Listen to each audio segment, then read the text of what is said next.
Hi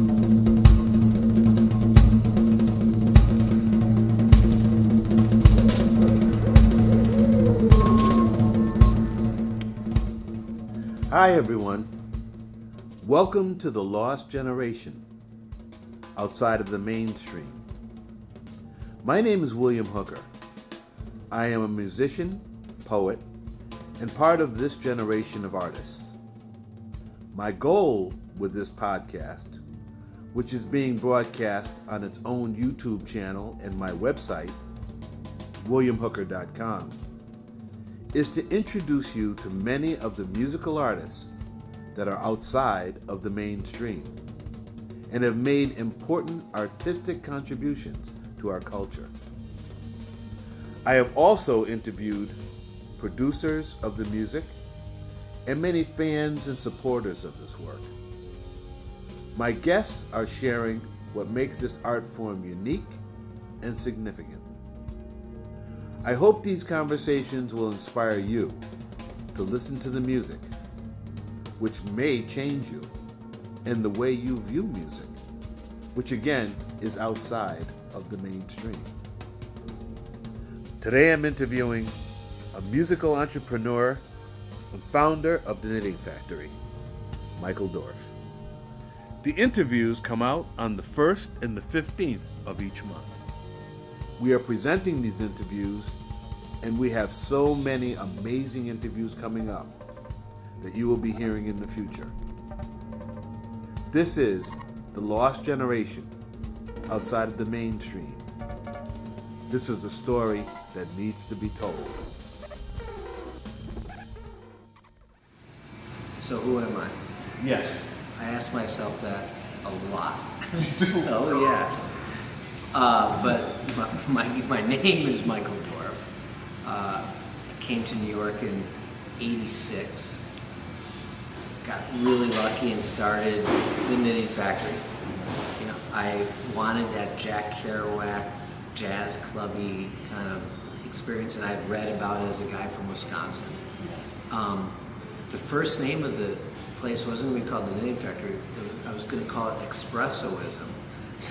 Because I just, coffee and that whole coffee culture kind of thing, and hang out and have some music on the stage. It's not a lot at the time. I mean, had I known about Starbucks, that would be a different story. But Yes. the idea, needed to have a wine and beer license, and I also do like rock and all that. So we created a club, and it had all kinds of different stuff going on.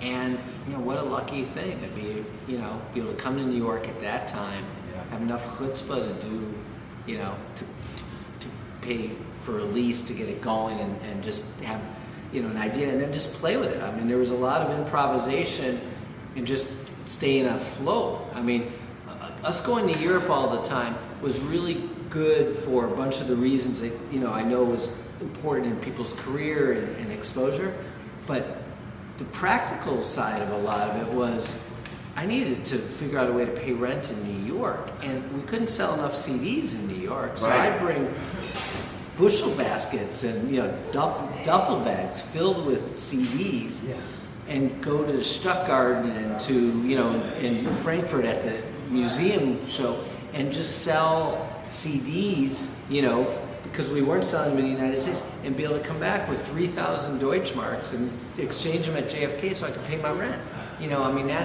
That was a real practical reason for our sort of push in Europe.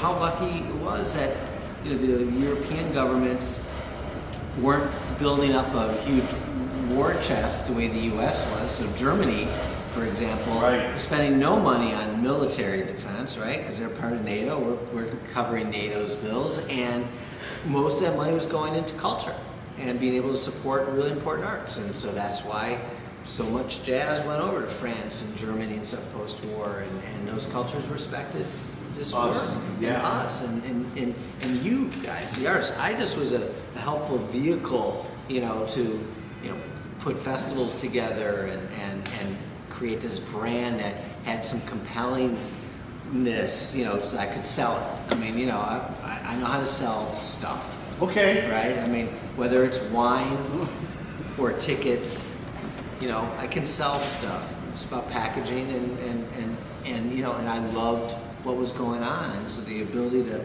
package it and sell it was my role in the whole thing. So I came to New York to sell stuff. And lucky for me, I was able to. The stuff ended up being this extraordinary creative group of people. You know. But I remember you also as a musician. No, at Bob. So Bob Appel. I remember. Really, is an incredibly gifted musician. Okay. Part of the reason I'm in the music business is because my friends from high school and before that, Yes. grade school, were great musicians. I took 2 years of guitar lessons and sucked, William. I was terrible. I can't sing. You know, I do this in the car and on tables, but I'm not a musician. But I wanted to be in the band. Of course. So what does a non-musician do? Wants to be hanging out with, you know, the band, especially 13, 14, 15, 16-year-olds, because, you know, how else are you going to get laid? It was, I started doing sound, and I started doing the lights, and I started booking and putting the posters up. And so I became the 5th member of the band Swamp Thing, that first group that I was managing when I came to New York. Right. Putting up the posters everywhere, and, you know, so I've been a promoter. You know, I've basically been on the business side of music from day one. Yeah. And, you know, so that's been my role. But I'm definitely not a musician. Okay.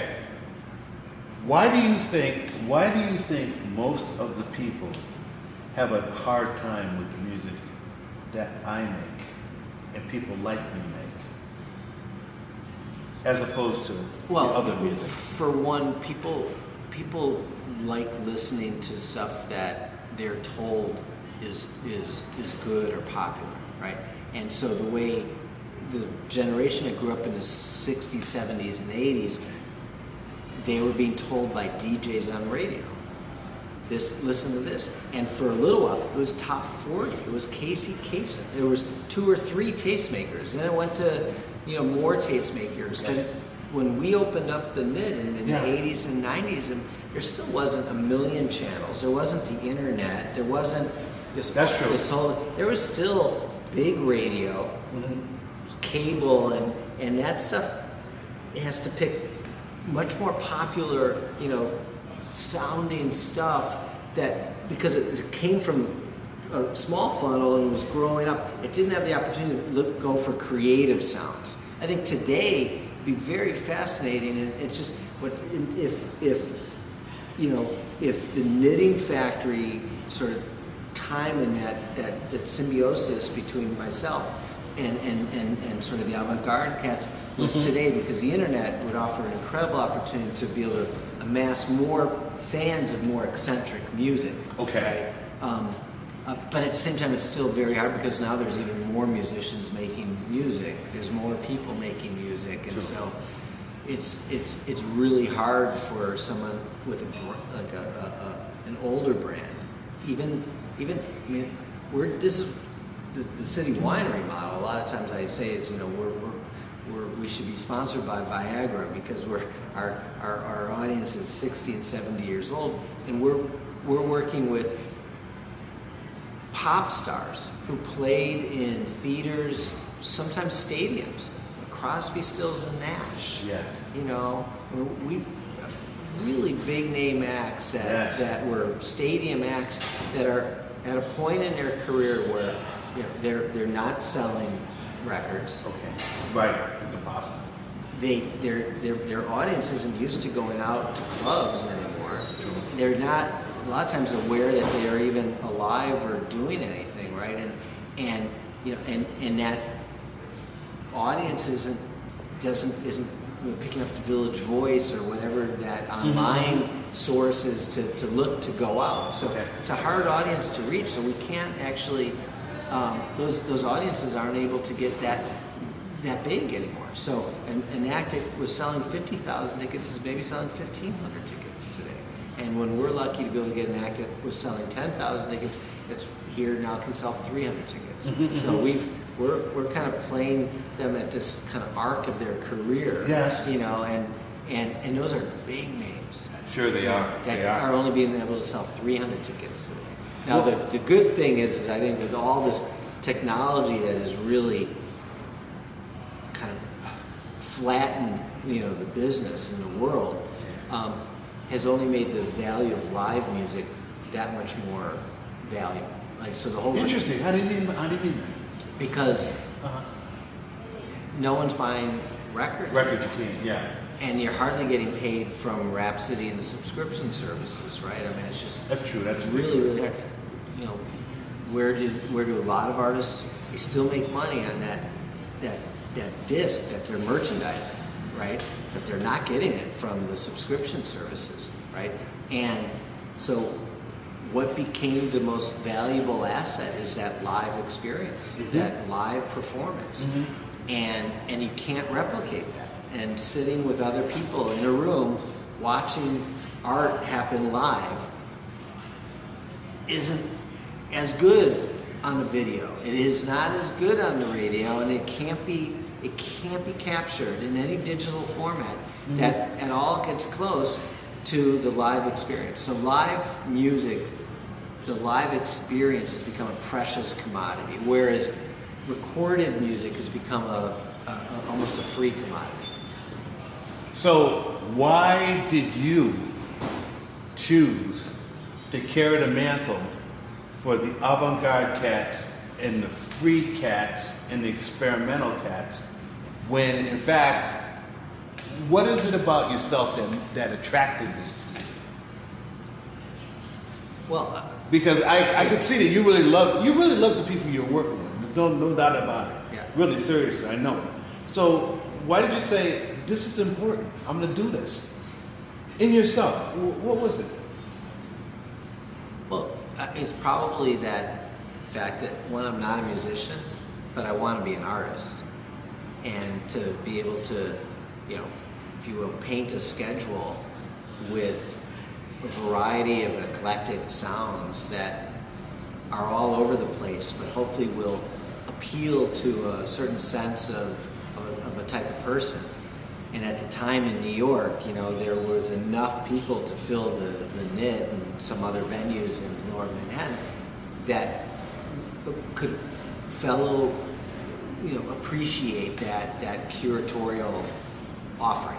Okay. And in that sense, you know, that was my artistic palette. That was my way to express myself. Was here's a schedule of acts, and in a setting that I think hopefully people will appreciate, and in the right environment. I mean, I'm doing that now to a certain extent, but I'm definitely much more commercial. Of course, yeah. Minded in terms of what I'm doing today. But at the time, yeah. I didn't have kids to worry about. All right, then. I didn't have college tuition. I had a good, reasonable lease, you know, from a hippie who had the building on Houston Street, Okay. you know, and I was a naive punk, you know, maybe was lucky as well to have been raised where, you know, I had my bar mitzvah savings, which, you know, is the lore. I started the Nin Factory with my bar mitzvah savings, but, you know, yeah, I was a kid from Wisconsin that had $13,000 in a bank account. That's privileged shit. Okay, That's I'm with you. privileged shit. And you know what? If the whole thing was a big ass failure when I was 23 and opened it, and at 24 I had to go back to Wisconsin, I probably could have lived with my parents for a year. That would have been okay. You know, that's a certain security blanket that I guess I had that allowed me to go, fuck it. I'm going to rent this Avon office and turn it into a coffee house meets, you know, venue and let it rip. All right, but separate from, all right then. You said something very interesting, because to me, what you did was so successful, aesthetically, culturally, historically, it will never be replicated. The people that you had on your label are now icons in new music. Well, what's amazing, so this last weekend I was at JVC Jazz Festival, first time in 15 years. Okay. I heard he's- Newport up there? Yeah, You mean? Newport. Okay. Yeah, did I say JVC? Oh, okay. I'm with you. George, I remember. George invited me to join the board of Newport. How ironic is that? When I was Very competing ironic. so hard against, we become friends after, he's 92 years old. The programming at Newport Yes. is Knitting Factory, 1990, right? It is Uri Kane headlining with, Amir, from the Roots. Tim Byrne was there, and it's Cassandra Wilson. I mean, there's our schedule. Our jazz festival is now the Newport Jazz Festival. It's not because of age. It's not How do you because. explain that? How you see it? Well, there was a maturing of the acts. There was, some blinders. I mean, remember the name of the festival? It was called the What Is Jazz Of Festival? course, I was gonna. Yeah. It was the What Is Jazz? And, we were questioning. We were challenging convention, right? Right. What we knew it wasn't all what Branford and Winton was saying jazz was. Right. Or what George was saying. And what George was, and they've moved certainly more left or whatever it is toward, to an open, mindset. And frankly, I think a lot of the real avant-garde are going, all right, if I'm playing for a couple thousand people, maybe I'm going to throw in my avant-garde cover of a Miles song or something that maybe people will get, because I want to win some of these audience members over because they hear that I can actually play, as well as then take it out, right? And so I think there's been I saw it with people I haven't seen for years. I saw a lot of people this weekend. It was crazy, and Okay. I haven't seen for years. Up in Adams, They were up at Fort Adams. Yeah. It's just very cool. I think it's maturing too. And at that time in New York, '87 to say 2000, and what's kind of moved a little bit to Brooklyn today, but I think what we had was really special. It is. It was partly a reaction to what was going on uptown in a more conservative, Absolutely. Time. It was a merging of influences that was happening from all over the world, Middle Eastern sounds and African sounds and South American sounds that, someone like Louis Armstrong was privileged to have been able to maybe get, but there wasn't a lot of scenes that were able to then all of a sudden merge all these sounds. We were really lucky. And it's kind of was we came on post that loft scene when this stuff was really starting to gestate, but it didn't have an outlet. And, then all of a sudden, Then it was it the outlet. became an outlet. Great outlet. I'm gonna name a couple of names. Billy Bang, remember him? Absolutely. What would you say about Bang? He was a creative force. He was almost a little intimidating because he was so intense on stage. And a lot of times I'd meet people and start a friendship relationship before I'd see them on stage, and then it was always easier to deal with them and be like, oh my God, that's what he's doing on stage. If you meet someone from being a spectator first and you see him on stage, or like Ornette, which was like, I remember that. oh as my well. God. And then, it took longer to become friends because it's like you're so in awe because you started with the stage relationship, Yes. as a fan. So I think with Billy, I saw him on some stuff before working with him, and so I started more in the awe thing. I was like, Oh, okay. whoa. Yeah, what is this? Yeah. Roy, Thank you. I did a lot more with Roy Campbell personally, right? Because he played with everybody. Jamil Moondog, Yes, go. wow, and William Parker, and Yes. so like William and Roy were there, like you and a handful of people all the time, playing with different people.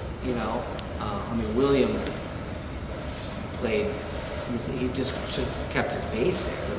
The problem was, he didn't just play the knit once a night. He was playing like 7 places in a night. So, you know, he needed 7 basses in different places. Okay. But Roy, you know, Roy was very approachable.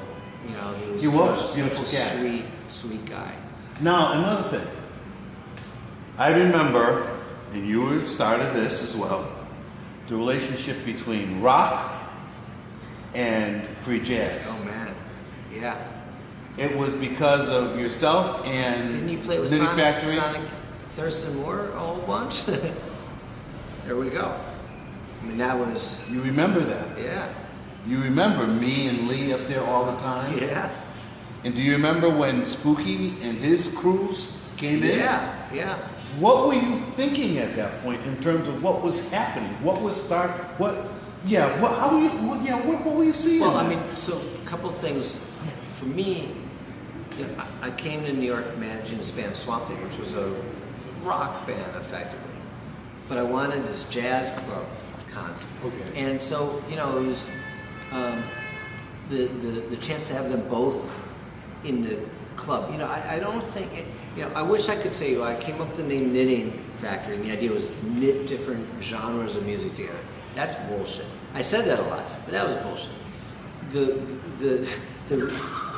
It was the fact that, you know, you came in with your quartet Thursday and Sonic Youth was playing Friday. The great thing is the type of artists in both, you know, Thurston or Lee, or even like the band, the Violin Femmes, you know, Brian Ritchie, the bass player.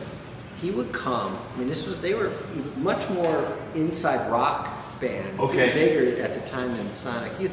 But he loved watching the jazz cats and watching the improvisation and was studying and would love to play with, you know, that as a way to develop their work. And I think Lee and Thurston and so many, you know, there were a lot of you know, Ira from Yola Tango, and I mean there were a number of rock artists from different places that wanted to learn, wanted to work with, felt an akin to a lot of jazz cats, and I think that there was a lot of collaboration there that, you know, was partly due to the fact that they were both coming into the Knitting Factory, and both were part of what my interests were.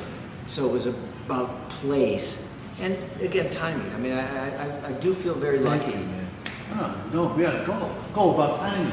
About timing. You felt very lucky that you were there at that point in time, right? Well, Yeah. I don't think we could open a you know, an alternative jazz venue in Manhattan anymore, right? And you Why know, is that? cost of real estate, neighborhoods, gentrification.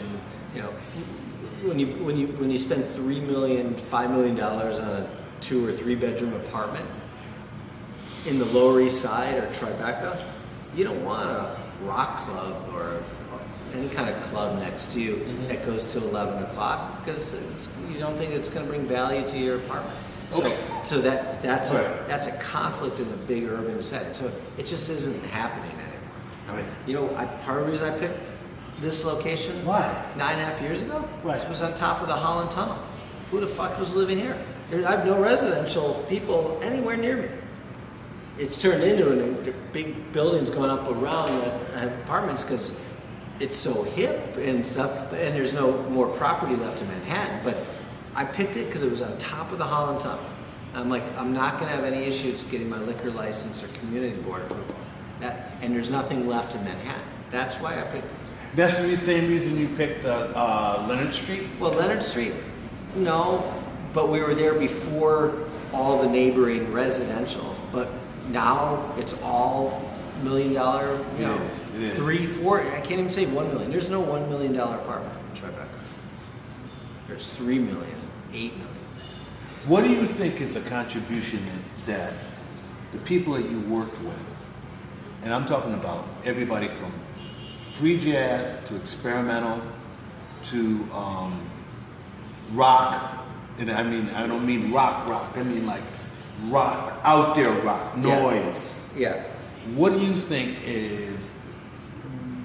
we've contributed to this cultural setting that came out of Ornette and Cecil?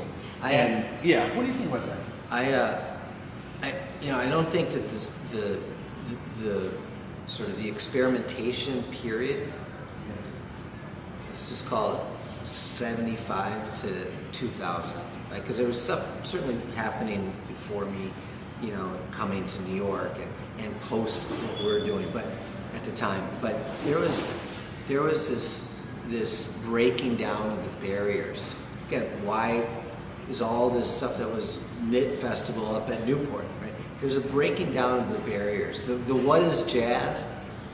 Like, I have to laugh because that, Go, Mike. But it wasn't that, but we were one of a million things. But there was a breaking down of barriers of what is acceptable, in a presentation. And we're seeing it in this huge mashup today. Country music and folk and rock. I mean, it's unbelievable. And what Bill Frisell has accomplished in terms of his bringing in this, folky music into jazz. I mean, it's happening, and there's so many people. Bill's a great example. And so you start hearing things in some Chance the Rapper and some of the biggest R&B players today that are borrowing from improvisation, and the rock player Beck, and some big artists that are borrowing from jazz. I mean, I think the Grateful Dead deserve credit in there too, not just Bill Frisell. I mean, they were borrowing improvisational stuff. That whole jam band thing took off right in that period, right? And it was about improvisation. Look at Phish has just done 13 nights at Madison Square Garden, right? They're immensely popular. And their whole thing is about jazz improvisation. Well, let me ask you this. All right, then, Michael. They say, and I remember saying this to a person the other night at Lincoln Center. I was listening to Nick Lowe. They say that when culture becomes more conservative, then, and I don't know if you're going to consider this controversial or whatever, I'm asking. Then you're waking up to the fact that your country is also becoming more conservative and right-wing. How do you feel about that? I mean, Trump is the biggest fucking douchebag of all time. Well, I'm talking about the two. I'm talking about but why. Still, he got elected. It's he got elected, which right, means there's a whole bunch of douchebags out there. Yeah, but I mean, people who aren't thinking and are conservative, and I don't think we're in like Gestapo Germany yet. What was happening in the art scene then as a reaction, it's impossible to compare because we're coming from a place that we really, as right wing as we could get, as kind of like scary, sick, authoritarian. Yeah. The press still is extremely free here. The ability, unlike China or something, but the freedom of expression for artists, not just to express themselves in avant-garde ways, but to actually say shit from stage in America. Fuck Trump, fuck what's going on, and you do that in China and you're arrested. That's right, you do that in Russia and you're killed. Right? I got you. America's still got incredible ability to be free in your expression, not just politically, but then be extremely creative. It goes way over the heads of most of the politicians, anyways. I think I think we're in an incredibly privileged place. Does country indicate that, as opposed to the free jazz country music? Yes, because Michael, the shit we were doing was really out there. It was like slamming. It was like in your face. It was in your face. Yeah. And like you were the first one standing out there like saying, yeah, go for it. Go for it, Diamanda. Go for it. I mean, I'm just saying that there aren't any people now that actually have the guts, the balls to say that to people. And I don't know if people recognize the fact that this has happened before. And it happened like with a lot of avant-garde experimental players. And now all of a sudden it's like this toned down, I don't want to say anything controversial kind of thing. And I'm just, I'm testing that. Yeah, in a sense. I would. I mean, I don't know how you want to play. no. Jeff, go on. I'm not playing it in any. I'm trying to give you exactly how I think, and you're bringing up really interesting sort of cultural observation point. I'm not sure we're any more the scenes, and there are a lot of them. And look, the last 10 years I've been focusing on a pretty commercial subset of music, right? So I'm not programming stuff that is in people's face as much, unless they can sell 300 tickets. Okay, I got it. All right then, that's great. That's good. Oh, great. I got $1 million rent here. Okay, let's get real. Yeah. It's a lot of money. And to cover that, I can't have 220 paid, right? I need to have a sellout. I need to have 300. And there's enough talent that wants to play here that I can sell 300 tickets. I have to balance it up. If there was someone who could get in someone's face and it was that thing, and 300 people wanted to pay $50, $60 to have that come in at them, I'm all for it, especially if they want to drink some wine along with that. Yeah, that works. But I'm balancing that in terms of my cultural offering right now. I'm less about, at the time, if we didn't do well at the bar, but it was the most intense show ever, that was more important to me, right? I didn't have the same financial fiduciary responsibility. I didn't have investors. I didn't have, We know what they can do. So I was able to just, I was able to live it, right?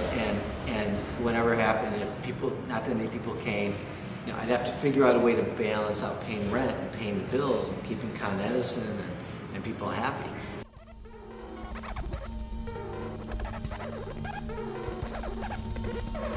Thank you for tuning in.